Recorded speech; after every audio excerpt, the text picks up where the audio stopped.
الحمد لله وكفى وسلام على عباده الذين اصطفى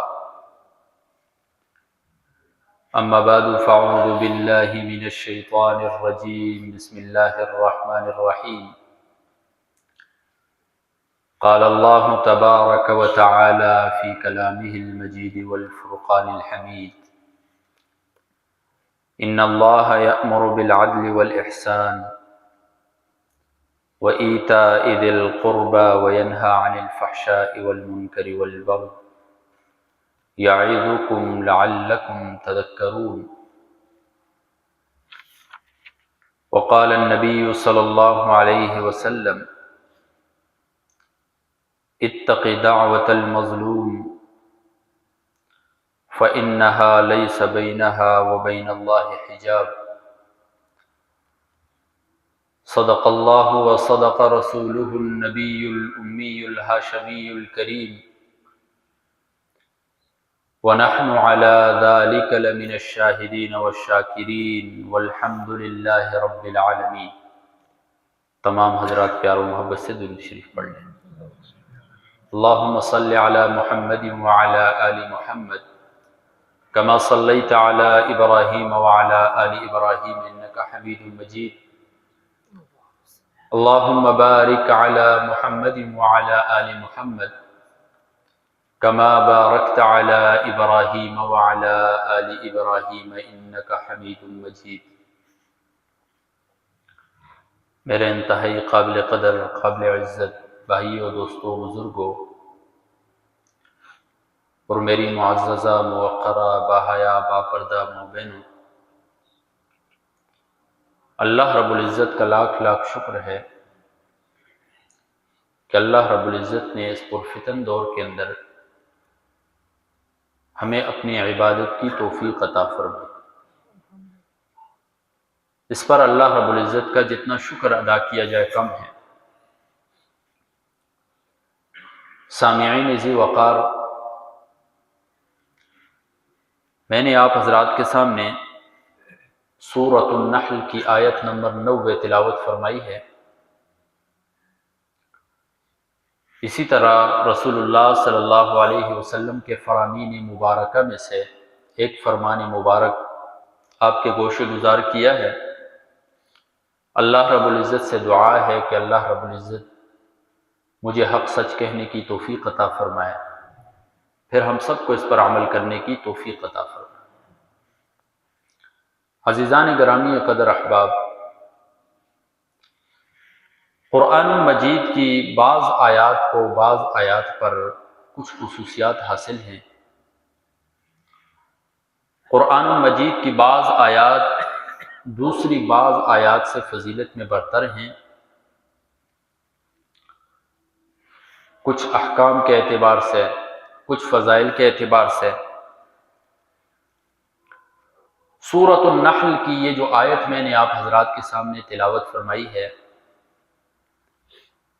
اس آیت کی خصوصیت یہ ہے کہ اس کو پورے قرآن مجید کی جامع آیت کہا جاتا ہے۔ بالفاظ دیگر اس آیت کے اندر پورے قرآن مجید کا خلاصہ رکھا ہوا ہے اللہ رب العزت۔ اتنی عظیم ترین آیت ہے، صحابہ کرام رضوان اللہ تعالی علیہم اجمعین کا زمانہ ہے۔ کیا عجیب زمانہ تھا، رات کا وقت ہے، دو قافلے آپس میں مل گئے۔ ایک قافلے کا سربراہ حضرت عمر فاروق رضی اللہ تعالی عنہ ہیں، اور دوسرے قافلے کا سربراہ حضرت عبداللہ بن مسعود رضی اللہ تعالی عنہ۔ تو جب ایک قافلے نے دوسرے قافلے کو دیکھا تو پیغام بھیجا کہ پوچھو کون ہے؟ جواب ملا کہ دوسرا قافلہ بھی مسلمانوں کا ہے۔ تو حضرت عمر فاروق رضی اللہ تعالیٰ عنہ نے فرمایا کہ جب وہ مسلمان ہیں تو ضرور ان کے پاس قرآن مجید کے بارے میں علم ہو، تو ان سے سوال کیجئے۔ تو حضرت عمر فاروق رضی اللہ تعالی عنہ نے ان سے سوال کیا۔ ایک شخص کو کھڑا کیا اور کہا ان سے سوال کرو۔ وہ کیا سوال کرتے ہیں؟ وہ کہتے ہیں ایو آیت اخوف فی القرآن، قرآن مجید کے اندر سب سے خوفناک ترین آیت کون سی ہے؟ تو حضرت عبداللہ بن مسعود رضی اللہ تعالیٰ عنہ اپنے شاگرد سے فرماتے ہیں قم فاجب، کھڑے ہو جاؤ، ان کو جواب دو۔ تو حضرت عبداللہ بن مسعود رضی اللہ تعالیٰ عنہ کے شاگرد جواب دیتے ہیں قرآن مجید کی سب سے خوفناک ترین آیت یہ ہے وَاتَّقُوا يَوْمًا تُرْجَعُونَ فِيهِ إِلَى اللَّهِ، ڈرو اس دن سے ترجعون فیہ الی اللہ، جس دن تم لٹائے جاؤ گے اللہ کے پاس۔ ثم توفی کل نفس ما کسبت، ہر نفس کو جو کچھ اس نے کیا ہے اس کا بدلہ دیا جائے گا، وہم لا یظلمون، ان کے ساتھ ذرہ برابر بھی ظلم نہیں کیا۔ دوسرا سوال کرتے ہیں ایو آیت ارجا فی القرآن، قرآن مجید کے اندر سب سے پر امید آیت کون سی ہے؟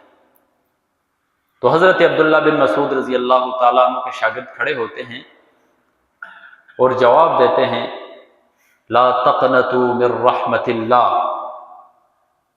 اللہ کی امید، اللہ کی رحمت سے کبھی بھی نہ امید مت ہو جاؤ، ان اللہ یغفر الذنوب جمیعا، اللہ رب العزت سارے کے سارے گناہ معاف کرے۔ پھر سوال ہوتا ہے ایو آیت اعظم فی القرآن، قرآن مجید کے اندر سب سے عظیم ترین آیت کون سی ہے؟ جواب ملتا ہے اللہ لا الہ الا هو الحی القیوم۔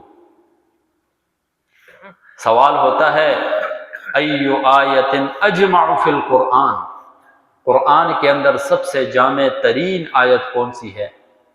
تو جواب ملتا ہے ان اللہ یأمر بالعدل والاحسان وایتاء ذی القربى وینہی عن الفحشاء والمنکر والبغی یعظکم لعلکم تذکرون۔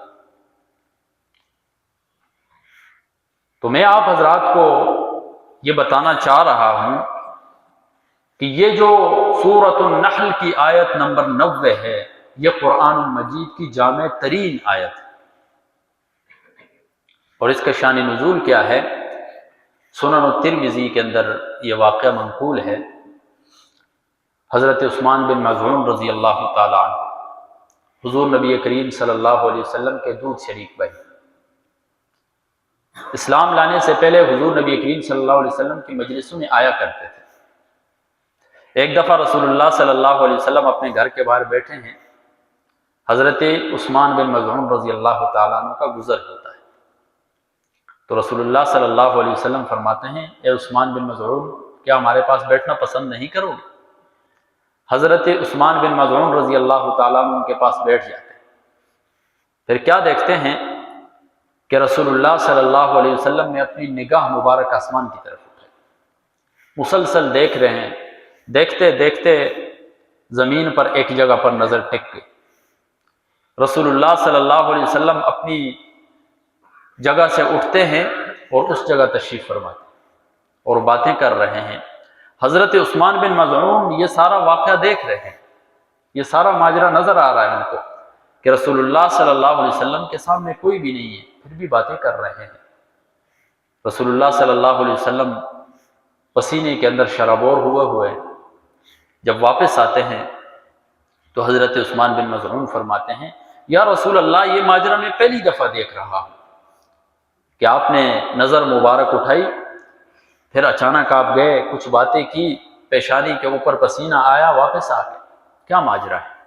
رسول اللہ صلی اللہ علیہ وسلم نے فرمایا جبرائیل امین میرے پاس تشریف لائے اور قرآن مجید کی یہ آیت لے کر میرے پاس آئے۔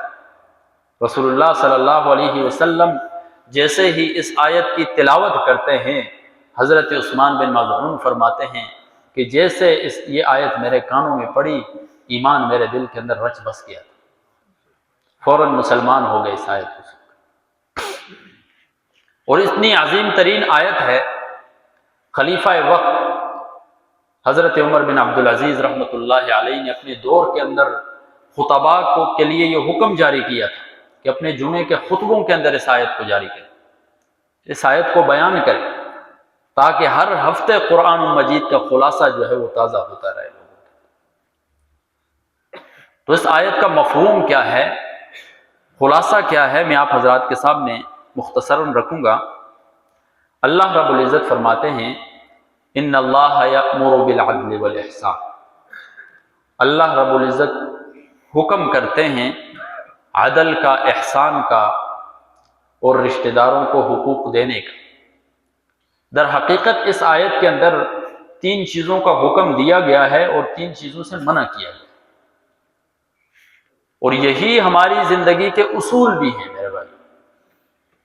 اگر ہم ان 3 چیزوں کو اپنا لیں گے اور 3 چیزوں سے ہم رک جائیں گے تو دنیا و آخرت میں ہم کامیاب ہو جائیں گے۔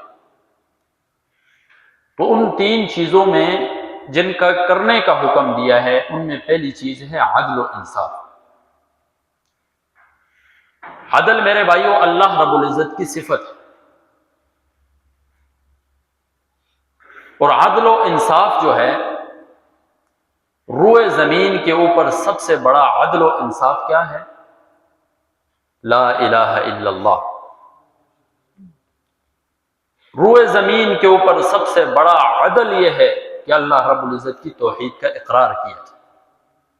وَقَضَىٰ رَبُّكَ أَلَّا تَعْبُدُوا إِلَّا إِيَّاهُ، اللہ نے فیصلہ کر دیا، تیرے رب نے فیصلہ کر دیا ہے، اللہ تعبدوا الا ایاہ، عبادت نہیں کرو گے مگر اسی کی عبادت کرو۔ اور روئے زمین کے اوپر سب سے بڑا ظلم وہ شرک ہے، شرک ظلم عظیم ہے اور توحید عدل عظیم ہے میرے۔ تفسیر صراط الجنان کے اندر مذکور ہے رسول اللہ صلی اللہ علیہ وسلم کی خدمت میں ملک شام سے 2 عیسائی عالم تشریف لاتے ہیں۔ جب مدینہ میں داخل ہوتے ہیں تو فوراً پہچان لیتے ہیں کہ یہ وہی شعر ہے جس کا ذکر تورات و انجیل کے اندر ہے۔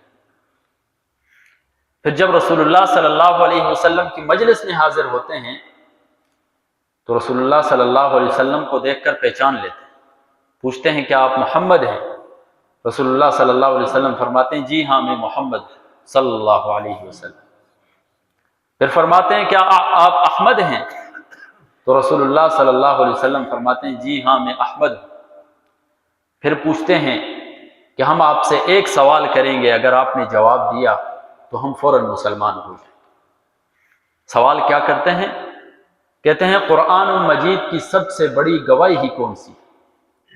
جبرائیل امین تشریف لاتے ہیں، قرآن اترتا ہے، شہد اللہ انہ لا الہ الا ہو والملائکۃ واولو العلم قائما بالقسط، اللہ گواہی دیتا ہے اس بات کی کہ اس کے سوا کوئی معبود نہیں، والملائکۃ، اس کے فرشتے بھی یہ گواہی دیتے ہیں کہ اس کے سوا کوئی معبود نہیں، واولو العلم، اور اہل علم بھی اس بات کی گواہی دیتے ہیں کہ اس رب کے سوا کوئی معبود نہیں، قائما بالقسط، عدل و انصاف کے ساتھ کھڑے ہو کر یہ بات کرتے ہیں۔ روئے زمین کی سب سے بڑی گواہی ہے میرے بھائیو۔ رسول اللہ صلی اللہ علیہ وسلم کی زندگی کا مطالعہ فرمائیں، رسول اللہ صلی اللہ علیہ وسلم نے کیسے عدل و انصاف کا بول بالا کیا تھا۔ بنو مخزومہ کی ایک عورت نے چوری کر لی، مقدمہ آتا ہے رسول اللہ صلی اللہ علیہ وسلم کی عدالت میں، تو قبیلہ والے یہ چاہتے تھے کہ اس عورت کا ہاتھ نہ کاٹا جائے، اسلامی حکم ہے کہ جو چوری کرے گا اس کا ہاتھ کاٹا جائے گا، تو وہ چاہتے تھے اس کا ہاتھ نہ کاٹا جائے۔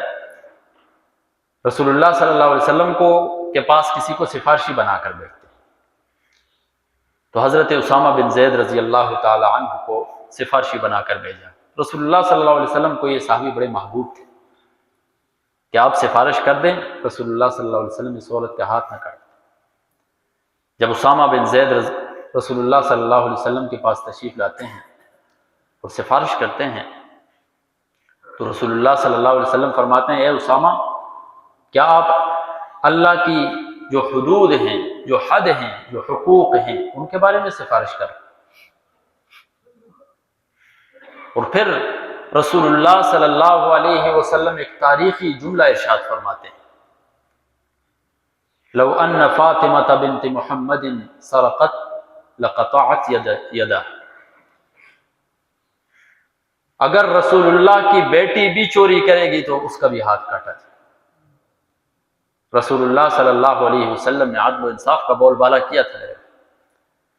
امام ابن ہشام سیرت ابن ہشام کے اندر لکھتے ہیں، غزوہ بدر کا موقع ہے، رسول اللہ صلی اللہ علیہ وسلم مسلمانوں کی غزوہ بدر میں صف بندی کر رہے ہیں، ہاتھ میں ایک چھڑی بھی لی ہوئی اور اس کے ساتھ صف درست فرما رہے ہیں۔ ایک صحابی تھوڑے سے صف سے باہر نکلے ہوئے تھے، چھڑی کے ذریعے انہیں اندر کر دیا، صف میں برابر کر دیا۔ تو وہ صحابی رسول اللہ صلی اللہ علیہ وسلم کے پاس آئے اور فرمایا کہ آپ کی چھڑی سے مجھے تکلیف پہنچی۔ رسول اللہ صلی اللہ علیہ وسلم نے وہی چھڑی اس کے ہاتھ میں دی اور اپنے آپ کو پیش کر دی۔ سرکار دو جہاں ہیں میرے بھائی، عدل و انصاف کے سامنے اپنے آپ کو پیش کر رہے ہیں۔ رہتی دنیا کے لیے یہ سبق چھوڑ دیا کہ اگر تم میں سے کوئی بڑا عدل و انصاف کرے گا تو چھوٹے خود بخود عدل و انصاف کی طرف آ جائیں گے۔ بڑے کو اپنے آپ کو خود عدل و انصاف کے سامنے پیش کرنا۔ حضرت ابوبکر صدیق رضی اللہ تعالیٰ عنہ کا دور ہے۔ امام بحقی نے یہ واقعہ نقل کیا ہے، بیت المال کے اندر چند اونٹ آ گئے، حضرت عمر فاروق رضی اللہ تعالیٰ عنہ اور حضرت ابوبکر صدیق رضی اللہ تعالیٰ عنہ دونوں تشریف فرما ہے۔ لوگوں سے کہا کہ آپ کو آپ کا حصہ ملے گا لیکن اجازت لے کر اندر آنا۔ وہ آپس میں تقسیم کے بارے میں بات کر رہے تھے کہ ایک شخص چھڑی لے کر آیا اور بغیر اجازت کے اندر آ گیا۔ حضرت ابوبکر صدیق رضی اللہ تعالیٰ عنہ نے وہی چھڑی اٹھائی اور ان کو ایک چھڑی مار دی۔ تو حضرت عمر فاروق رضی اللہ تعالیٰ عنہ فرمانے لگے۔ اس کے بعد کیا ہوا کہ حضرت ابوبکر صدیق رضی اللہ تعالیٰ عنہ نے بعد میں اسی شخص کو بلایا اور کہا کہ آپ ایک چھڑی مجھے مار دیں۔ تو حضرت عمر فاروق رضی اللہ تعالیٰ عنہ نے کہا کہ ان کی غلطی تھی، آپ نے ایک چھڑی ماری ہے، اس میں تو آپ کا کوئی قصور نہیں۔ تو کہنے لگے کہ اگر رب کی عدالت میں یہ میری شکایت کر لے تو پھر میں کیا جواب دوں؟ اپنے آپ کو پیش کر دیا ان کے سامنے۔ امیر المؤمنین حضرت عمر فاروق رضی اللہ تعالیٰ عنہ کا دور ہے میرے بھائی۔ ایران سے ایک قاصد آتا ہے، مدینہ کے اندر داخل ہوتا ہے، پوچھتا ہے کہ بادشاہ وقت کا محل کہاں پر ہے؟ تو صحابہ نے جواب دیا کہ یہاں پر محل وحل کچھ بھی نہیں ہے، نہ ہمارے ہاں کوئی بادشاہ ہوتا ہے، ہمارا تو امیر المؤمنین ہوتا ہے۔ تو اس شخص نے کہا کہ آپ کا امیر المؤمنین کہاں ہے؟ تو صحابہ نے فرمایا کہ بیت المال کے اونٹ گم ہو گئے تھے، صحابہ نے تلاش کیا، نہیں ملے، امیر المؤمنین خود تلاش کرنے نکلے۔ امیر المؤمنین تلاش کرتے کرتے، زور کا وقت ہوتا ہے، تپتی دھوپ ہے، تھک جاتے ہیں، ایک درخت کے نیچے لیٹ جاتے ہیں، اپنا درہ بھی اپنے ساتھ رکھا، تپتی ریت کے اوپر لیٹے ہوئے درخت کی چھاؤں میں۔ وہ قاصد جب جاتا ہے حضرت عمر فاروق کو دیکھتا ہے۔ امیر المؤمنین کون؟ امیر المؤمنین حضرت عمر فاروق، 24 لاکھ مربع میل کا حاکم۔ نہ کوئی پروٹوکول ہے، نہ کوئی دستہ ہے، نہ کوئی گاڑیاں ہیں ارد گرد، نہ سواریاں ہیں، نہ محافظ ہیں، اکیلے زمین کے اوپر درخت کے نیچے لیٹے ہوئے۔ تو گویا ہوا وہ شخص، کہتا ہے اے عمر، آپ انصاف کرتے ہو، اس وجہ سے اتنے سکون کے ساتھ نیند کر، ہمارے بادشاہ تو خون چوس رہے ہیں اور کانپتے رہتے ہیں کہ کہیں ان کے اوپر حملہ نہ ہو جائے۔ یہ ہے عدل و انصاف کا ثمرہ میرے بھائی۔ تو اس آیت کے اندر پہلی چیز جس کا حکم دیا ہے وہ عدل و انصاف کا حکم ہے۔ آج کی زندگی میں ہم کامیاب کب ہوں گے؟ جب ہم عدل و انصاف اپنے آپ سے شروع کریں۔ پہلے اپنے ساتھ عدل و انصاف، اپنی اولاد کے ساتھ عدل و انصاف، اپنے رشتہ داروں کے ساتھ عدل و انصاف ہو، عام لوگوں کے ساتھ عدل و انصاف ہو، تب جا کر ہمارے معاشرے کے اندر سکون کا بول بالا۔ اور دوسری چیز ہے والاحسان، نیکی کا حکم ہے۔ اللہ رب العزت کے ساتھ احسان کیا ہے میرے بھائیوں؟ اللہ رب العزت کے ساتھ احسان کا تقاضا یہ ہے ان تعبد اللہ کانک تراہ، کہ انسان اتنے خلوص نیت کے ساتھ عبادت کرے، اتنے خشوع و خضوع کے ساتھ، گویا کہ وہ اللہ رب العزت کو دیکھ رہا ہے۔ اگر یہ کیفیت پیدا نہیں ہوتی ہے تو کم از کم یہ کیفیت پیدا کر لے کہ اللہ رب العزت مجھے دیکھ رہا ہے۔ ہماری زندگی کے ہر کام کے اندر ہم سے احسان مطلوب ہے میرے، کسی بھی کام کے اندر جان چھوڑانا یہ مطلوب نہیں ہے ہم سے۔ کوئی بھی کام شروع کریں تو احسن طریقے کے ساتھ کریں، چاہے دنیا کا کام ہے، آخرت کا کام، عبادت کریں تو لگن کے ساتھ، خشوع و خضوع کے ساتھ، کوئی دنیاوی کام کریں تو خشوع و خضوع کے ساتھ، مزدوری کریں تو مکمل امانت داری کے ساتھ، تجارت کریں تو مکمل امانت داری کے ساتھ، ہر چیز کے اندر احسان مطلوب ہے میرے، اور ہمارے احسان کے سب سے زیادہ حقدار جو ہیں وہ بالوالدین احسان، ہمارے والدین سب سے زیادہ حقدار ہیں۔ آج دیکھو تو ایک چپڑاسی بھی ہوگا، وہ بھی اٹھ کر والدین کے سامنے بڑبڑا رہا، والدین کو ستا رہا، والدین کو بری طرح سے گالیاں بک رہا۔ سب سے پہلے ہمارے احسان کے جو حقدار ہیں وہ ہمارے والدین، اس کے بعد درجہ بدرجہ ہمارے رشتہ دار ہیں۔ اور اس آیت کے اندر تیسرا حکم جو دیا گیا ہے وہ ہے وَإِيتَاءِ ذِي الْقُرْبَى، رشتہ داروں کو ان کے حقوق عطا کرنا۔ رشتہ داروں میں بھی وہ رشتہ دار جو آپ کا پڑوسی ہو، پڑوسی کے 3 حقوق ہیں۔ وہ پڑوسی جو مسلمان بھی ہے، رشتہ دار بھی ہے، آپ کا پڑوسی بھی ہے، اس کے 3 حقوق ہیں۔ مسلمان ہونے کا حق، رشتہ دار ہونے کا حق، پڑوسی ہونے کا حق۔ رسول اللہ صلی اللہ علیہ وسلم فرماتے ہیں واللہ لا یؤمن واللہ لا یؤمن واللہ لا یؤمن، 3 مرتبہ یہ ارشاد فرمایا، اللہ کی قسم وہ مومن نہیں ہو سکتا، اللہ کی قسم وہ شخص مومن نہیں ہو سکتا۔ صحابہ کرام رضوان اللہ تعالی علیہم اجمعین نے ارشاد فرمایا من یا رسول اللہ، کون مومن نہیں ہو سکتا؟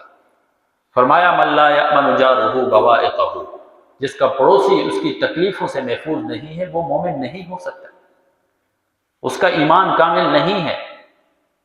اور ایک اور حدیث کا مفہوم ہے، رسول اللہ صلی اللہ علیہ وسلم فرماتے ہیں جبرائیل امین میرے پاس پڑوسیوں کے اتنے حقوق، اتنی اہمیت لے کر آئے، مجھے خوف محسوس ہونے لگا کہ کہیں ان کو وراثت میں حق نہ دے دیا جائے، اتنے حقوق ہیں میرے۔ تو کوشش کریں رشتہ داروں کے ساتھ صلہ رحمی کریں، اچھا برتاؤ کریں ان کے ساتھ، گائے بگائے ان کے ساتھ ان کو تحفے تحائف پیش کریں۔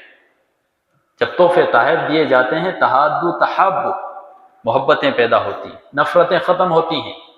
جب محبتیں پیدا ہوتی ہیں تو معاشرہ پروان چڑھتا ہے، پھر بڑوں کو دیکھ کر چھوٹوں کے اندر بھی محبتیں پیدا ہوتی ہیں، لڑائی جھگڑے ختم ہوتے ہیں، فتنے فساد ختم ہوتے ہیں۔ اور 3 چیزیں جو ہیں ان سے منع کیا گیا، وَيَنْهَا عَنِ الْفَحْشَاءِ وَالْمُنْكَرِ وَالْبَغْيِ، بے حیائی سے، برائی سے اور ظلم سے منع کیا، سرکشی سے منع کیا۔ میرے بھائیوں، بے حیائی اتنی غلیظ ترین چیز ہے۔ اللہ رب العزت سورہ بنی اسرائیل کے اندر فرماتے ہیں وَلَا تَقْرَبُوا الزِّنَا إِنَّهُ كَانَ فَاحِشًا وَسَاءَ سَبِيلًا، زنا کے قریب بھی مت جاؤ، یعنی وہ چیزیں جو زنا کو قریب لاتی ہیں ان کے قریب بھی مت جاؤ، یعنی وہ اعمال جن کے کرنے کے بعد انسان زنا کی طرف چلا جاتا ہے، جنہیں فقہا دواعی زنا کہتے ہیں، فحش گوئی کرنا، بد نظری کرنا، غلط محفلوں میں بیٹھنا، یہ تمام چیزیں ایسی ہیں کہ جو انسان کو زنا کے قریب کرتی ہیں، برائی کے قریب کرتی ہیں۔ تو بے حیائی جو ہے اس سے منع کیا گیا ہے، اور حیا کی اتنی اہمیت ہے، اتنی اہمیت حیا کی، والحیاء شعبۃ من الایمان، ایمان کا جز ہے میرے بھائیو حیا۔ رسول اللہ صلی اللہ علیہ وسلم نے فرمایا حیا میرے دین کا حسن خلق ہے، اذا لم تستحی فاصنع ما شئت، اگر تیرے اندر حیا نہیں ہے تو جو کچھ چاہے تو کر، حیا ہی تو انسان کو خوبصورت بناتی ہے، اور بے حیائی انسان کو برا بنا دیتی ہے، بدصورت بنا دیتی ہے۔ ترمذی شریف کی روایت ہے، اربع من سنن المرسلین، 4 چیزیں جو ہیں وہ تمام انبیاء کی سنتیں، ان میں سے ایک مسواک، خوشبو لگانا، نکاح کرنا اور حیا، یہ تمام انبیاء کی سنتیں ہیں۔ رسول اللہ صلی اللہ علیہ وسلم کتنے حیا والے تھے میرے بھائی۔ پھر صحابہ کرام رضوان اللہ تعالی علیہم اجمعین کی زندگیوں کو دیکھیں، کتنے حیا والے تھے۔ سورۃ القصص کے اندر حضرت موسیٰ علیہ السلام کا واقعہ ذکر کیا گیا۔ موسیٰ علیہ السلام مدین کی طرف سفر کرتے ہیں، راستے میں دیکھتے ہیں کہ ایک کنواں ہے، اس کے اوپر 2 عورتیں اپنے جانوروں کو پانی پلانا چاہ رہے ہیں، لیکن لوگوں کی رش لگی ہوئی ہے، پیچھے دور کھڑی ہوئی۔ تو موسیٰ علیہ السلام جاتے ہیں، کنویں کا جو ڈھکن ہے اسے اٹھاتے ہیں، وہ جو 2 عورتیں ہوتی ہیں ان کے جو جانور ہوتے ہیں، ان کا جو ریوڑ ہوتا ہے اسے پانی پلاتے ہیں اور سائڈ پر بیٹھ جاتے ہیں۔ تو وہ جو 2 بہنیں ہوتی ہیں وہ چلی جاتی ہیں اپنے والد کے پاس۔ مفسرین لکھتے ہیں کہ یہ دونوں بیٹیاں، بعض مفسرین کا قول یہ ہے کہ یہ دونوں حضرت شعیب علیہ السلام کی بیٹی تھیں۔ تو جب جاتی ہیں تو فرماتی ہیں کہ اس شخص کو اپنے پاس بطور خادم کے رکھ لیجیے، انہو قوی امین، یہ مضبوط بھی ہے اور امانت دار بھی ہے۔ امام فخر الدین رازی رحمہ اللہ لکھتے ہیں کہ قوی ہونے کا اندازہ تو ان عورتوں نے اس طرح لگایا تھا کہ کنویں کے اوپر جو ڈھکن ہوتا تھا وہ بہت وزنی ہوتا تھا، وہ ایک شخص نہیں اٹھا سکتا تھا، لیکن موسیٰ علیہ السلام نے اکیلے شخص نے اٹھ کر اس کو اٹھایا۔ اور امانت داری کا اندازہ اس بات سے لگایا کہ جب وہ اس کو بلا رہی تھی کہ ہمارا والد آپ کو بلا رہا ہے، تو موسیٰ علیہ السلام نے ان سے کہا کہ آپ میرے آگے نہ چلیں بلکہ میں آپ کے آگے چلتا ہوں، تاکہ میری نظر آپ کی پنڈلیوں پر نہ پڑے۔ تو پھر حضرت شعیب علیہ السلام نے ان میں سے ایک بیٹی کے ساتھ اس کا نکاح کر دیا، کس شرط کے ساتھ کہ 8 سال آپ نے میرے پاس خدمت کری، اور اگر آپ 10 پورے کریں گے تو یہ آپ کی طرف سے۔ عرب کے ایک مفسر ہیں، کہتے ہیں میرا دماغ چکرا گیا اس بات پر کہ وہ کیسے کمال والی لڑکی تھی کہ حضرت موسیٰ علیہ السلام نے 10 سال تک خدمت کی شرط پر ان سے نکاح کر لیا، 10 سال تک ادھر ٹھہرے رہے خدمت کی۔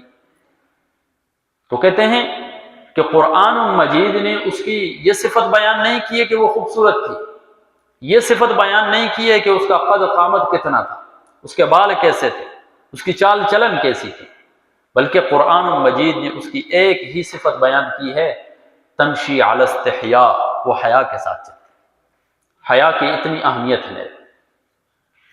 اسی طرح والمنکر، برائی کے کاموں سے بھی اللہ رب العزت روکتے ہیں، والبغی، اور ظلم سے اللہ رب العزت روکتے ہیں۔ میرے بھائیو، ظلم ایسی چیز ہے کہ ظلم کا بدلہ اللہ رب العزت دنیا ہی میں انسان سے لے لیتے ہیں۔ اور جو شخص ظلم کرتا ہے، جس پر ظلم کیا جاتا ہے، جب تک وہ بولتا رہتا ہے قدرت خاموش ہوتی ہے، لیکن جب مظلوم خاموش ہوتا ہے پھر قدرت بولتی ہے میرے، اور قدرت جب بدلہ لیتی ہے تو پھر انسان کہیں کا نہیں رہتا۔ بخاری شریف کی روایت ہے، رسول اللہ صلی اللہ علیہ وسلم فرماتے ہیں انصر اخاک ظالما او مظلوما، اپنے بھائی کی مدد کرو چاہے وہ ظالم ہو یا مظلوم ہو۔ صحابہ نے سوال کیا یا رسول اللہ، مظلوم کی تو مدد کرنا سمجھ میں آتا ہے، ظالم کی ہم کیسے مدد کریں؟ تو رسول اللہ صلی اللہ علیہ وسلم نے فرمایا کہ اس کو اس برائی سے روک دو، اس ظلم سے روک دو، یہ آپ کی اس کے ساتھ مدد ہے۔ تو معاشرے کے اندر ہم دیکھیں جو ظالم ہے، کوشش کریں ہم اس کو بیٹھ کر اسے دیکھنے سے تو بہتر یہ ہے اس کو ہم اس کام سے روک لیں تاکہ اس کی آخرت برباد نہ ہو۔ ایک اور حدیث ہے، رسول اللہ صلی اللہ علیہ وسلم فرماتے ہیں کہ ظالم جو ہے آخرت میں، ظالم کی جو اچھے اعمال ہوں گے، نیکیاں ہوں گی، وہ اٹھا کر مظلوم کو دے دیجیے۔ اگر اس کی کوئی نیکی نہ ہوئی تو جو مظلوم کی برائیاں ہیں وہ اٹھا کر ظالم کے اوپر ڈال دیجیے۔ تو دنیا کے اندر جو ظلم کرتا ہے میرے بھائیوں، گویا کہ وہ مظلوم کی جتنی بھی برائیاں ہیں آخرت میں اس کے کھاتے میں آ جائیں۔ اسی طرح ایک اور حدیث کا مفہوم ہے من اخذ شبرا من الارض ظلما، جس نے ظلم کے طور پر کسی کی ایک بالشت زمین ہڑپ لی، فإنه يطوقه يوم القيامة من سبع أرضين، قیامت میں 7 زمینیں جو ہیں اس کے گلے میں توق بنا کر ڈالی جائیں۔ تو کیوں ہم ظلم کر کے اپنے خلاف اتنے مقدمات پیش کریں؟ تو میرے بھائیو، اللہ رب العزت نے اس آیت کے اندر 3 چیزوں کا ہمیں حکم دیا ہے، 3 چیزوں سے منع کیا ہے۔ یہی 3 چیزیں، یہی 6 چیزیں ہماری زندگی گزارنے کے اصول ہیں۔ ان 3 چیزوں کو ہم اپنا لیں گے، 3 چیزوں سے رک جائیں گے، دنیا و آخرت میں ہم کامیاب ہو جائیں گے۔ کوشش کرتے ہیں انشاءاللہ۔ اللہ رب العزت سے دعا ہے کہ اللہ رب العزت عمل کی توفیق عطا فرمائے۔